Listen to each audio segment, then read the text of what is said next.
Bonjour à toutes et à tous. Aujourd'hui, on va parler de la respiration Wim Hof. Qui n'a pas entendu parler de la respiration Wim Hof, qui permet de stimuler de façon intense le corps et le système nerveux et qui repose sur un protocole simple et puissant, une série d'hyperventilation suivie d'apnée vide, de rétention poumon vide. L'hyperventilation va augmenter le taux d'oxygène dans le sang et va stimuler de façon très forte le système nerveux. Et l'apnée qui suit va procurer au corps vraiment un calme intérieur et une sensation de ne plus avoir besoin d'oxygène. Pourquoi ? Parce qu'on a baissé le taux de CO2 dans le sang. Donc on va rester longtemps en apnée. On va rentrer dans une espèce de méditation active et profonde avec des sensations dans tout le corps et on rentre dans un autre monde, dans un autre espace. Les conséquences de ça, c'est que ça renforce le système immunitaire, ça diminue le stress et ça augmente la capacité d'adaptation. Cette respiration se pratique allongée ou assis, avec des inspirations qui sont assez intenses par le nez et des expirations par le nez ou par la bouche. Donc on a des hyperventilations qui sont un peu comme ça.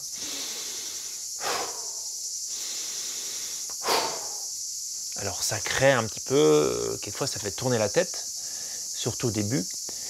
Et puis c'est répétitif sur le long terme et c'est désagréable. Autant la phase d'apnée est très agréable, mais pour y avoir accès, ça demande des hyperventilations qui forcent un petit peu et qui sont un peu fatigantes.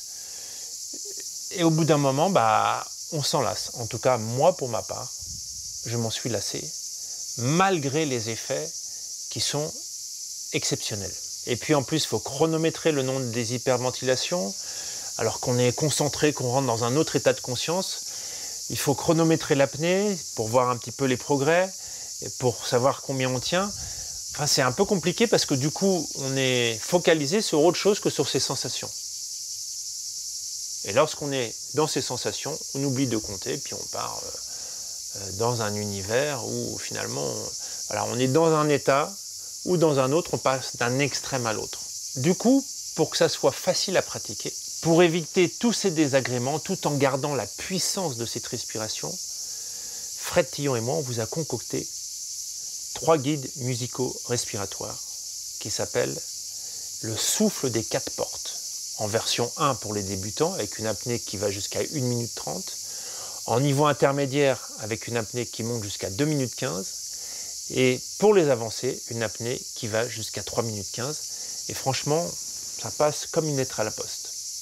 En plus, pour éviter cette respiration monotone, on a, pour préparer les apnées, fait des mélanges de respiration, d'hyperventilation, qui sont différentes et qui ont le même effet.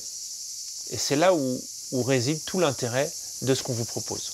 Petite touche supplémentaire pour les niveaux intermédiaires et avancés, il y a un petit bip, comme un petit gong, ting, qui vient toutes les 30 secondes et qui vous permet de savoir où vous en êtes au niveau de l'apnée. Et juste avant la reprise de la respiration, on a une espèce de bruit comme ça, qui s'amplifie. Et tout d'un coup, on sait qu'on va bientôt reprendre la respiration, donc on est beaucoup plus tranquille et beaucoup moins stressé par des apnées qui s'allongent de plus en plus et qui sont donc de plus en plus exigeantes. Vous retrouverez ces modules dans la description. Ils font partie d'un tout nouveau concept qui s'appelle Anima Concept, qui relie le souffle, le mouvement à travers des guides respiratoires créés sur une musique originale de Fred Tillon et qui vous permettent de faire des voyages intérieurs absolument exceptionnels. Notamment, le souffle des 4 portes va vous faire voyager dans des univers qui sont vraiment de la méditation active. On lâche tout, on se relaxe et on part dans vraiment le calme, le repos et la paix intérieure. Alors moi j'y retourne, je repars dans mon voyage intérieur d'apnée méditatoire.